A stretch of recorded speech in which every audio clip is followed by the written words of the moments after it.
Civil Media.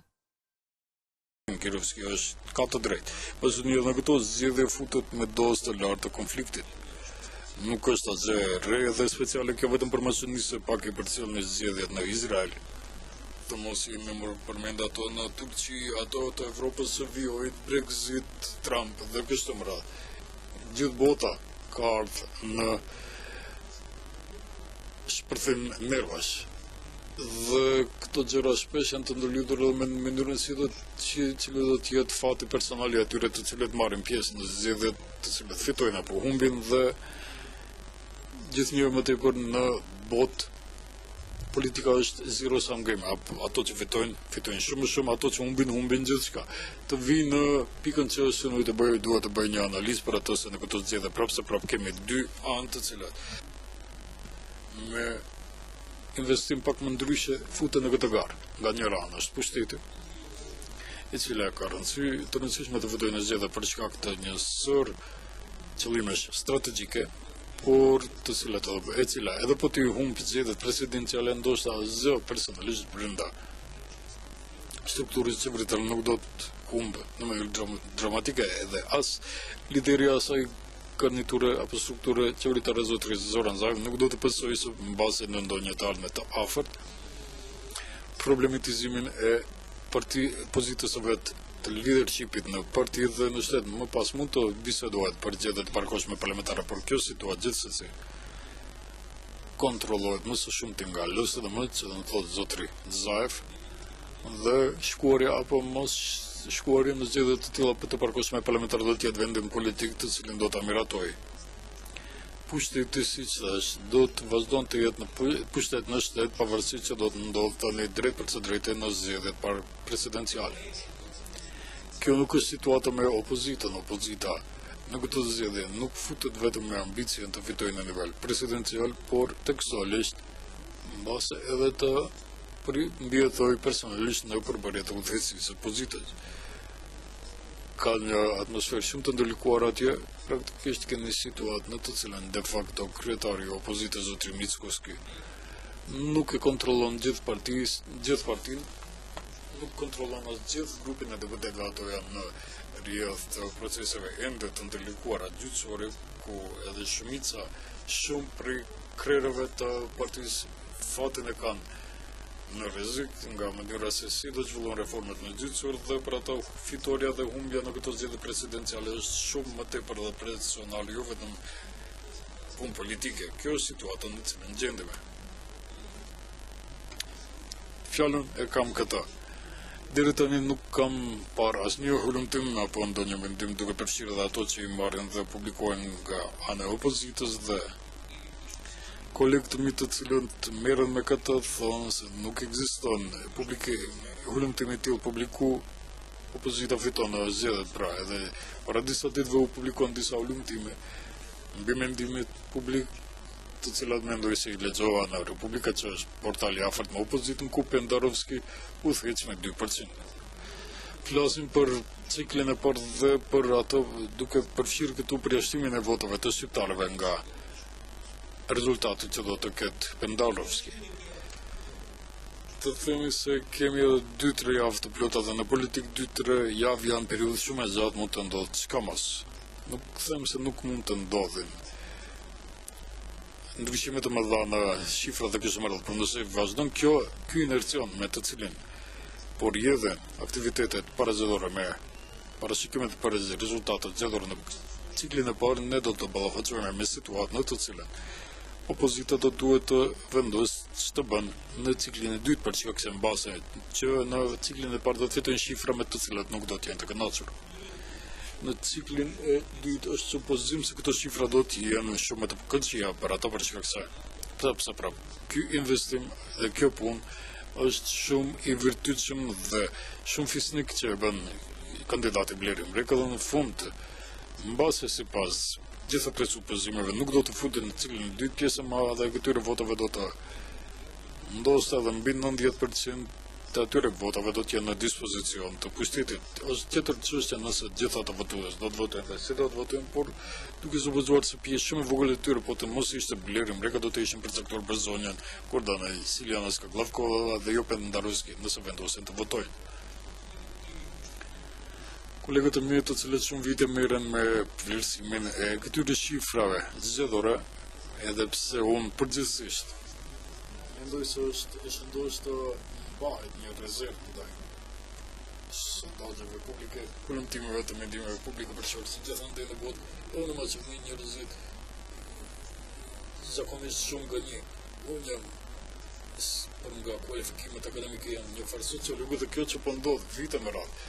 10-15 vite, kene një shkallë tepër të lartë që të njerëzve që gënjejnë, jo vetëm për thashë them edhe për gojime, jo vetëm në shtet, por edhe në botë, mbi 20% të njerëzve. Por nëse përcjellen me gjitha teknikat e komoduese këto, prognoza mbase cikli i parë do të përfundojë me një dallim që në formën më minimale do të ishte rreth 22-30.000 apo në maksimale 90-100.000 në interes të apo në favor të Pendaruskit. Dhe tani vinire. Vim në situatë që të bën në opozita në ciklin të dyta, të del në zgjedhjen në cilat dukshëm do të humbin dhe me këtë nga një ranë do të bën legjitimimin e presidentit të ardhshëm që do të jetë nga radhët e tyre të kandidatëve, pra zotëri Pendaruski, në anën tjetër do të bën një punë shumë të vërtetshme politika do të thotë anashkaloj zgjedhjet presidenciale për cilat siç dëgjuam janë shumë të rëndësishme për progresin tonë në Bashkimin Evropian. Dhe në ato apo do të mundohet të shpëtoj lëkurën veçanërisht duke përfshirë lëkurën e atij që është në Budapest dhe është faktori shumë i fortë për vendimet që i merr opozita. Nëse më pyetni mua, unë gjithmonë them se do të kalojmë në skenarin e shpëtimit të lëkurës. Në bazë të kësaj do të futemi në ciklin të dytë me siguri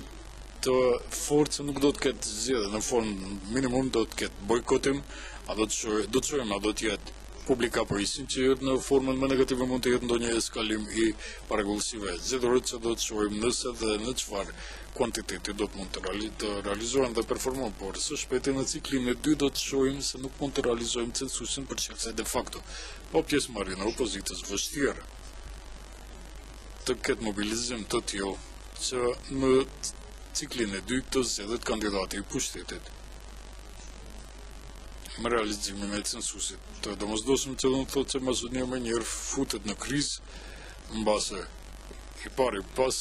ciklit të parë vetëm do duhet të shohim se çfarë do të jetë zgjedhja për sjelljen e opozitës dhe kjo do të thotë edhe të huajt edhe pushteti edhe kështu me radhë. Për shkak se kjo hapësirë e manovrimit nuk është e vogël siç e shihni paralelisht me zgjedhjet ka negociata për PSP-n, siç e shihni këto negociata gjithnjëherë më tepër janë të mbyllura, të fshehta, siç e shihni vetëm është lëshuar opsioni i variantit Gjorgji Ivanov të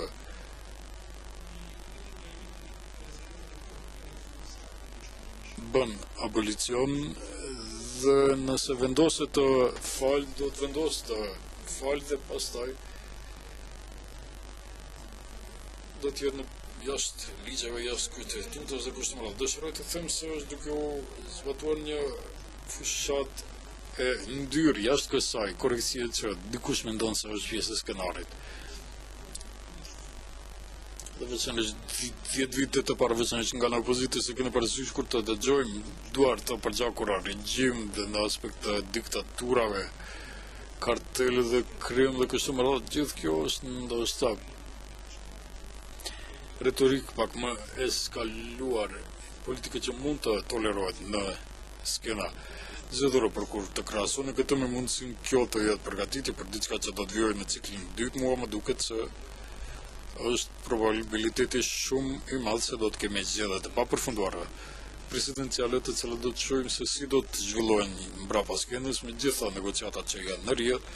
të më thotë se do të shkaktojmë dëm shumë të madh mbi shtetin juridik, më pas kjo në mënyrë të dyfish do të në pasqyrojnë në negociatat tona me BE-n, në pritje të raportit të BE-s që janë storje për konferencë të veçantë për cilën nuk kemi kohë, mirë po do të kemi edhe zgjedhje të dëmtuara edhe shtet të shkatruar juridik për shkak se këto negociata në asnjë mënyrë ndryshe nuk mund të përfundojnë, veçanërisht nëse merret parasysh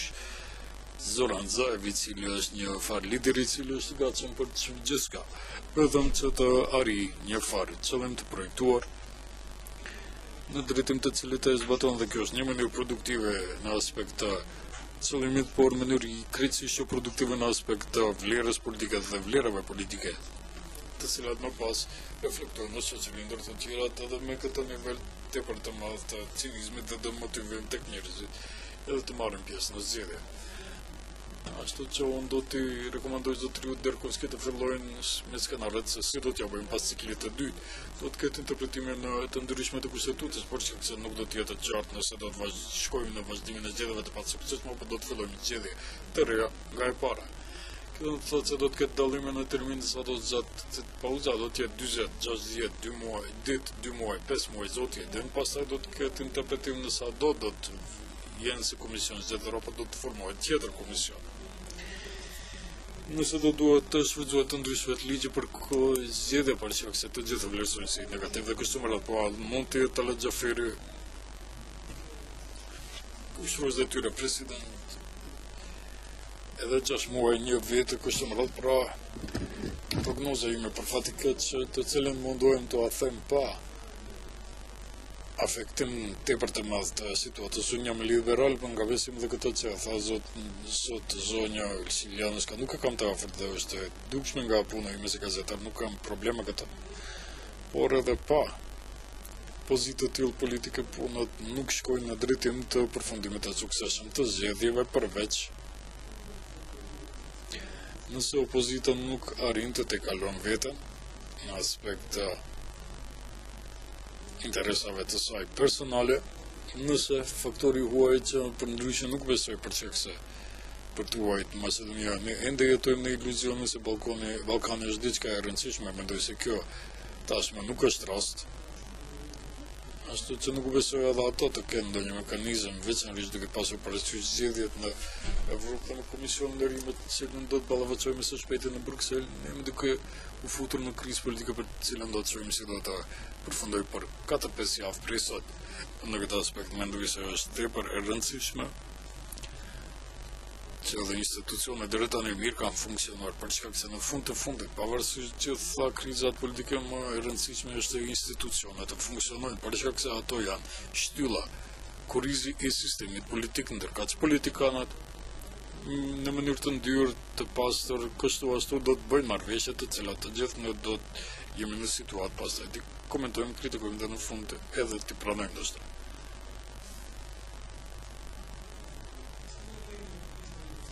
Nuk është se poz pesimizëm as optimizëm, unë u shmangem këtyre deklaratave, këto janë reale, skenaret reale që vlerësoj se do të shkojnë në situatë. Civil Media